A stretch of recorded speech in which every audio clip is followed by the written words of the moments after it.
levegő, azt is mérik már. Nem vehetsz csak úgy egy nagy levegőt. Az is időhöz van kötve, mint egy rabnál, mint egy kutyánál.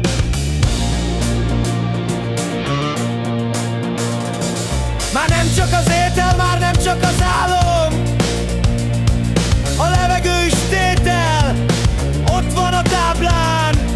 Értő hány másodperc jár belőle. Ha túl sokat szívsz, lassítod a szort. Ha szusszansz egyet,